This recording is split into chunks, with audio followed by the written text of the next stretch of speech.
Yes, I think to talk about the All Blacks will be disrespectful to England because they're a massive speed bump for us to get over. I would more say a porthole than a speed bump because I was just looking here at I'll get to New Zealand.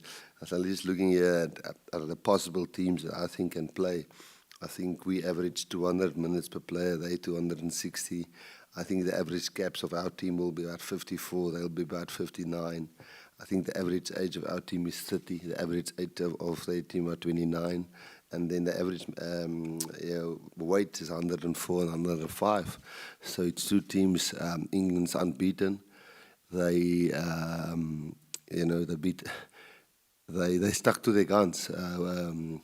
Both weeks since he's been appointed, and they kept believing on what they're doing, and it's paying off. And you can see they're a team full of belief, and they will be definitely hurting from not just last year when we beat them, but also from the World Cup final in 2019. So they will be a very, very desperate team, and a team which you respect. Yeah, I think a lot of things gets done. Sometimes that doesn't work, which people don't even pick up. And then you think it's hell of a good plan, and then it doesn't work, but people don't even realize you did something stupid, So every now and then things work out well.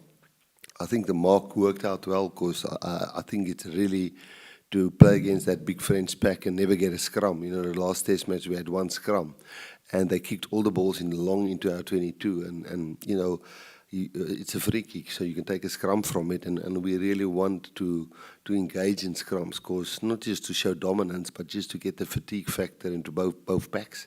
Then the charts down. I mean, not all ideas are coming from me. Jock, the kick, Zandile, everybody, the players give input, and no, I think we as worried about the plans.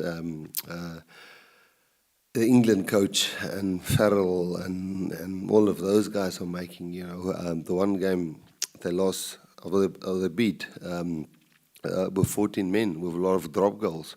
That might come this Saturday, and that's something we have to watch out for.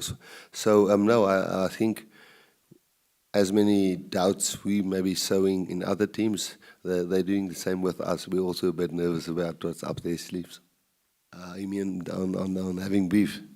Yeah, no. What I mean with that is it's just normal. I mean, we've played them since the 2019 World Cup. We've played them.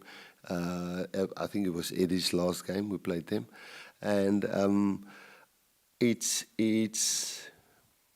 something that will always hurt when you lose a World Cup. When I was a player and we lost the World Cup against Australia, the next couple of games you play against Australia, you always think of, yes, you guys took it away from us, and I guess England will feel like that. You guys took it away from us, and we would like to take it back, and that's the excitement. I'm not saying that in a negative way. I feel that's how professional sport are. You want to rectify problems, you want to make your country proud, you want to make your people proud, you want to make your team proud, and I think that's what the English team will have to be like. I mean, they will definitely not come there and say, hey, come and do it again to us. They will definitely fight till the end. He's a tremendous person. He's a workaholic. He's a guy that sacrificed so much for, not just when I was with Munster, for Munster. He's a guy that broke his neck at 29, and I think I got him in coaching at 31. And he coached 2 years, with a year and a half with me at Munster. He left his family in Ireland and commuted, but was at every single camp.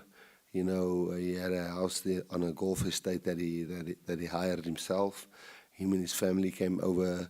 It must have been a really, on a family side, a really tough ask on him. Him and his wife and his 2 sons are now always with us now for the last 18, 19 weeks, because it's a short flight to Ireland and back. And as he said the other day, let's think about it when it stops, which will be in the next 2 games, because in semi-finals or for final or for second or third and fourth place. So I can just give him credit. I can just say thank you. And, he's the kind of guy, never talks nonsense about other countries.